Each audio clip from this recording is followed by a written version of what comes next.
Make sure to subscribe to this channel for more videos like this.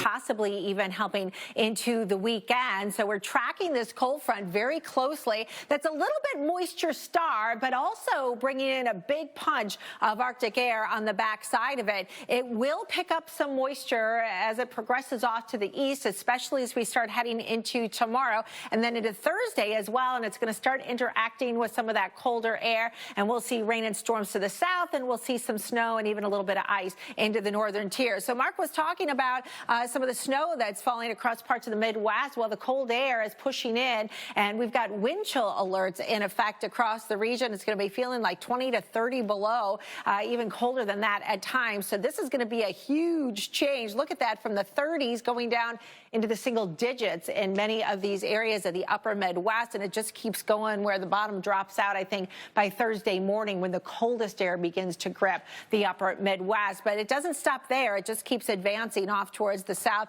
and towards the east, and that is when it's going to start to cause some issues here for the deep south, and then stretching on up into the northeast as well. A little tricky in the sense that it's kind of sneaky, I'd like to say, that it may be bringing some good snows along the I-95 corridor, unfortunately just in time for the morning commute on your Thursday morning. Not a ton of snow, but just enough during the time that everybody wants to get on the roads that it may cause some issues. So the front works its way all the way down to the Gulf Coast, and then what happens next is where we have a few more question marks, and we are going to be addressing those as we go throughout the hour. So make sure you stay with us. Mark? And so let's go. Be some of the other Gulf Coast stays stretching up towards Lufkin into Lake Charles, Alexandria, Shreveport, Monroe, Jackson, even up into Tupelo, Mississippi. This is the threat area where storms will be most likely become severe for tomorrow. It's not a huge risk, but some of the storms could produce some damaging wind. We might get some marginally severe hail out of these as well, and couldn't rule out an isolated tornado or two. So we'll start out with some spotty light showers, I think, as we head towards the midday hours, and look at how the coverage of rain and storms really becomes much more widespread as we head into the afternoon hours. So we may see some individual storms that get a bit intense, but also clustering of showers and thunderstorms that can produce some damaging winds as this rolls on through across the region. So this will eventually work its way towards New Orleans, into Montgomery, and into Atlanta on your Thursday morning as well. And the rainfall totals could be heavy at times here too. We could squeeze out a good inch or so. So Houston, be ready for some spotty thunderstorms, and then the main line moves through tomorrow. About like 5 minutes to make a baby snowman before the sun went down, because I worked all day, right? And I got home and I had nice snow, and people didn't think it was a very good snowman, but I enjoyed it. Hey, southeast snowmen, they're maximum 1 foot high.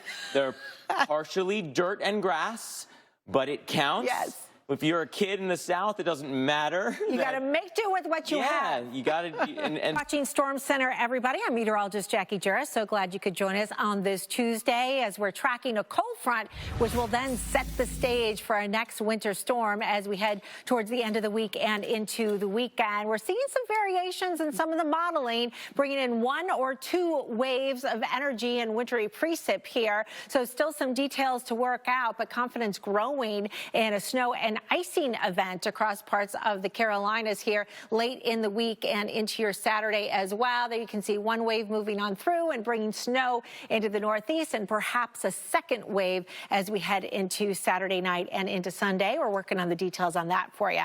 In addition, very cold Arctic air is now working its way in across parts of the upper Midwest and will continue to plunge southward behind said front, and feels like temperature is expected to be in the 20s, even perhaps 30s below zero at times. The coldest portion of this Arctic outbreak likely coming in Wednesday night and into your Thursday morning. And then last but certainly not least, we have the risk of severe storms tomorrow on the southern tier of that cold front, and we could get some damaging winds, perhaps some small hail or an isolated tornado or two from the coastal areas of Texas on into Louisiana, even into parts of Mississippi.